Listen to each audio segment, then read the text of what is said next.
मुगलों और अंग्रेजों के अन्याय के अंतिम वारिस के रूप में इज्जत के लुटेरों का शहंशाह अशोक गहलोत राजस्थान को शरीफ परिवारों की महिलाओं के लिए किस प्रकार नरक बना दिया गया है, उसकी वजह और सबूत आपके सामने लेकर आया हूं। लूट, भ्रष्टाचार और महिलाओं में भय ये कोई एक दिन में पैदा नहीं हुआ है। इसके लिए अशोक गहलोत ने पूरे 5 साल लगाए हैं। जब किसी नेता को जनता नकार देती है तो वह नेता किस प्रकार अपराधियों का साथ लेता है, यह प्रमाण आपके सामने आने वाला है। मुझसे जुड़े हुए सभी लोग यह जानते हैं कि एक गैंगरेप की घटना जिसमें डकैती भी हुई, अपहरण भी हुआ, महिलाएं, बच्चे और उनके साथ इतना जबरदस्त रात के 2:30 बजे अन्याय किया गया, उस अन्याय में सीआईडी सीबी ने 29 लोगों को मुलजिम माना और उनकी गिरफ्तारी की स्टेज आ गई। लेकिन यह इज्जत के लुटेरे अशोक गहलोत के लिए काम करने वाले लोग थे। चाहे सीआईडी सीबी ने 4 बार उनको मुलजिम मान लिया हो तो भी अशोक गहलोत ने उनको बचाने का काम किया।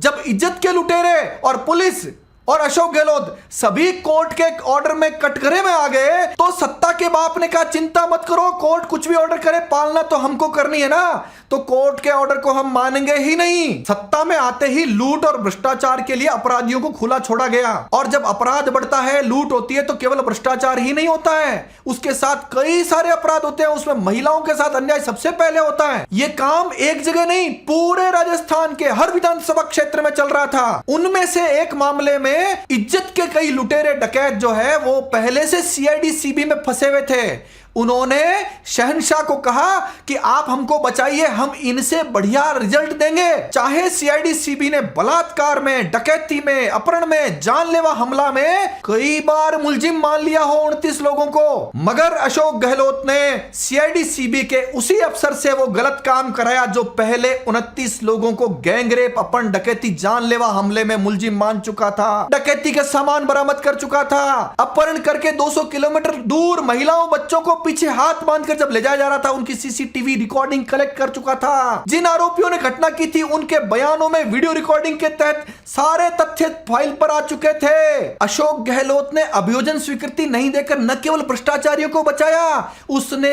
रेपिस्टों को, डकैतों को, अपहरणकर्ताओं को, जानलेवा हमला करने वालों को बचाया। और इसका परिणाम क्या रहा? इसका परिणाम यह रहा कि कोर्ट ने अशोक गहलोत, नेताओं, पुलिस वालों के खिलाफ और इन रेपिस्टों के खिलाफ एफआईआर दर्ज करने का आदेश पारित किया। ये कोई छोटा मोटा आदेश नहीं था, ये 2.5 पेज का डिटेल्ड ऑर्डर था और उसमें स्पष्ट रूप से कहा था कि इन बलात्कारियों को पुलिस ने, नेताओं ने मिलकर बचाया है, कानून की धज्जियां उड़ाई है। अब बारी आती है कि इस मामले में न्यायालय में वकील के रूप में पैरवी करने वाले गोवर्धन सिंह को फंसाना है। तो इनको फिर से वो बलात्कारी याद आते हैं और उन बलात्कारियों से एक मुकदमा, कौन सा बलात्कारी? देखिए, राजकुमार गट्टाणी, जिसको गैंगरेप, अपहरण, डकैती में सीआईडी सीबी ने कई बार मुलजिम माना था, वह मेरे खिलाफ एफआईआर करा था जबकि मैं उसको शक्ल से ही नहीं जानता। उस एफआईआर में 11 दिन तक मुझे पुलिस कस्टडी में रखा जाता है, जेल भेजा जाता है। एक एफआईआर और,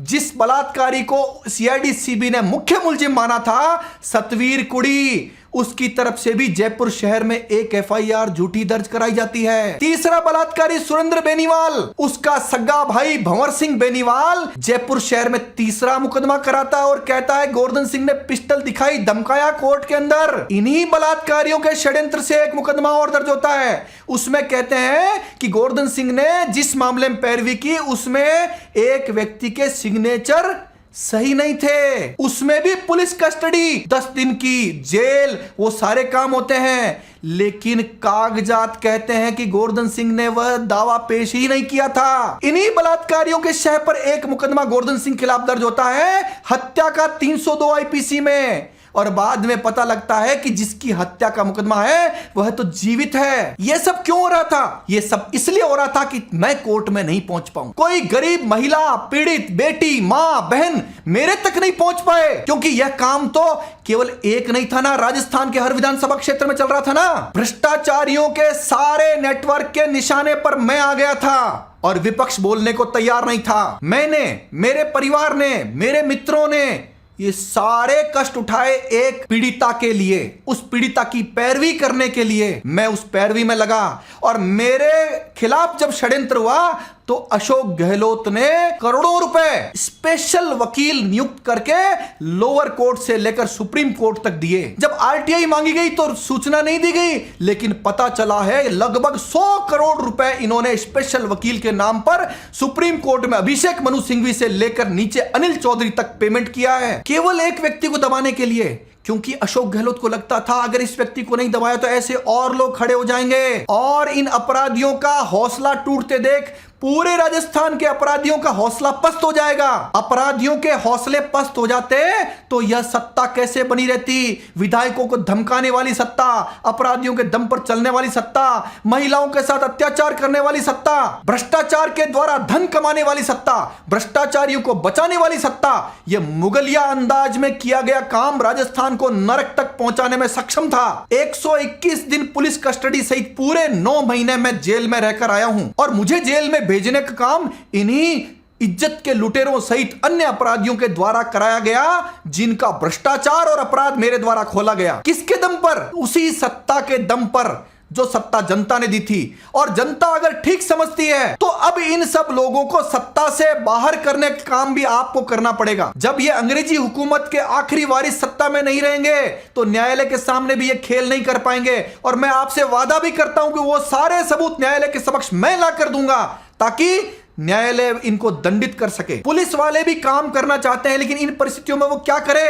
परिस्थितियां बदलने पर वह भी ठीक काम कर पाएंगे। अब केवल गिने चुने दिन बचे हैं, हम पर ये और तेज गति से अत्याचार करेंगे, लेकिन आपको और हमको टूटना नहीं है। सभी शरीफ परिवार आगे आए, और जिस प्रकार आजादी से पहले मुगलों से लड़ाई लड़ी, अंग्रेजों से लड़ाई लड़ी, उसी प्रकार इज्जत के लुटेरों के शहंशाह को भी सत्ता से बाहर कर हमारी बहन बेटियों को सुरक्षित करना होगा। धन्यवाद। जय हिंद, जय भारत।